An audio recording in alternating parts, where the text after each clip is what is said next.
Hello guys, मैं हूं फुजैल और स्वागत करता हूं आप सभी का अपने यूट्यूब चैनल खान हाइफ के अंदर। आज की इस वीडियो में हम बात करेंगे टॉप टॉपिक्स या फिर टॉप इम्पॉर्टेंट टॉपिक्स के बारे में जो कि आने वाले हैं आपके इस साल के बोर्ड एग्जाम के अंदर। कौन से चैप्टर से? बायो से। कौन से सब्जेक्ट से? बायो से। ठीक है, बायोलॉजी से हम पढ़ेंगे उन इंपॉर्टेंट टॉपिक्स को। कितने हैं वो इंपॉर्टेंट टॉपिक्स? वो है टॉप 8 इंपॉर्टेंट टॉपिक्स। मैं यहाँ इंपॉर्टेंट क्वेश्चंस की बात नहीं कर रहा हूँ, जैसे कि मैं आपको और वीडियोस में बता चुका हूँ कि क्वेश्चंस के आने की प्रोबेबिलिटी अनसर्टेन होती है। ज़रूरी नहीं है जो क्वेश्चन आप पढ़ के जा रहे हैं वो क्वेश्चन एग्जाम में आए, लेकिन अगर आप एक टॉपिक पढ़ के जाते हैं तो ज़रूरी है कि वो टॉपिक आपके एग्जाम में आएगा ही आएगा, अगर वो इम्पॉर्टेंट है तो आइए शुरू करते हैं अपने पहले इंपॉर्टेंट टॉपिक से, जो कि है digestion and respiration. Life processes से डाइजेशन और रेस्पिरेशन का प्रोसेस हमें याद होना चाहिए विद डायग्राम। पूरी जो जर्नी है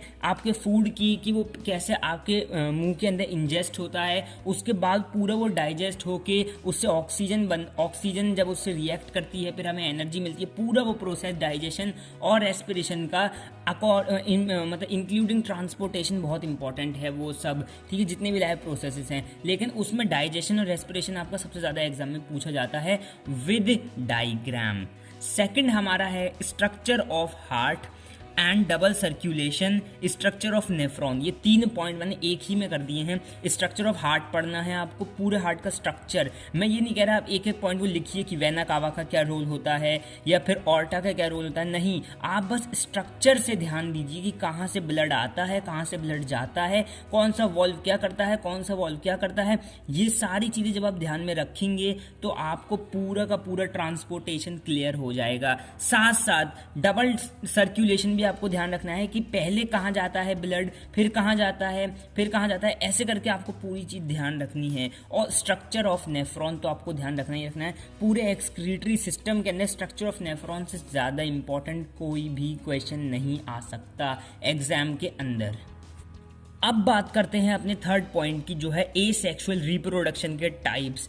ये बहुत इंपॉर्टेंट है, इसको आपको पूरा टेबल बना लेना है। जैसे आपने पिछले साल डाइवर्सिटी को पढ़ा था टेबल की फॉर्म में, टेबुलर फॉर्म में, उसी तरीके से एसेक्सुअल रिप्रोडक्शन के टाइप्स को भी आपको टेबुलर फॉर्म में बना लेना होगा। आपके लिए ईजी पड़ेगा।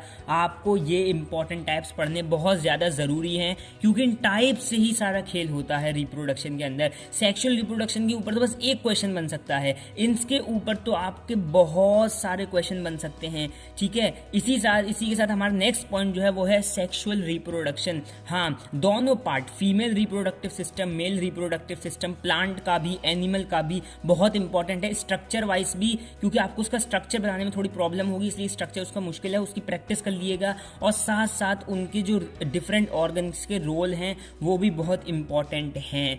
ठीक है, उसके बाद हमारा जो टॉपिक है उसमें आता है disease caused by sexual intercourse. ठीक है, यानी जितनी भी डिजीज होती हैं उसके कितने भी क्योर्स होते हैं, जितने भी प्रोटेक्टिव मेजर्स होते हैं, वो सब आपको याद करना होगा, क्योंकि वो इस बार नया है रिप्रोडक्शन में। बाकी चीज़ें आप हमेशा से पढ़ते आ रहे हैं रिप्रोडक्शन के अंदर, इसमें ये डिजीजेज वाला पार्ट जो है वो नया है आपके लिए, इसलिए उसको बहुत अच्छी तरीके से आप पढ़िए।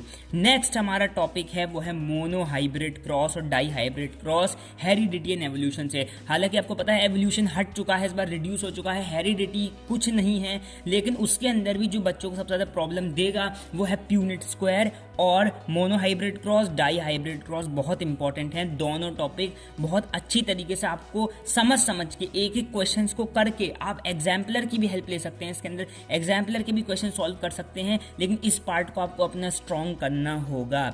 अगले की बात करते हैं वो है difference between acquired traits and inherited traits. ये भी बहुत इंपॉर्टेंट है, डिफरेंशिएट आता है इसके बीच में एक्वायर्ड और इनहेरिटेड ट्रेड्स के बारे में। एटलीस्ट आपको 5 पॉइंट और एग्जाम्पल याद रहना चाहिए। नेक्स्ट है जो हमारा आखिरी चैप्टर है आवर एनवायरनमेंट, उसमें ज़्यादा कुछ तो नहीं है, लेकिन उसमें एक चीज़ है जो आपसे पूछी जा सकती है, वो है बायो एक्यूमुलेशन या बायो मैग्निफिकेशन। दोनों सेम ही चीज़ हैं, लेकिन दोनों की डेफिनेशन में थोड़ा डिफरेंस है, इसलिए आपको अच्छी तरीके से उन दोनों को पढ़ना होगा। Well, thank you for watching this video guys. अगर आपको वीडियो पसंद आई हो तो लाइक ज़रूर करना। अगर आपने अब तक ये वीडियो देखी है तो इस वीडियो को दूसरों को भी दिखाना और मेरे चैनल को सब्सक्राइब करना और बेल आइकन को दबा देना। Thank you for watching this video. Bye.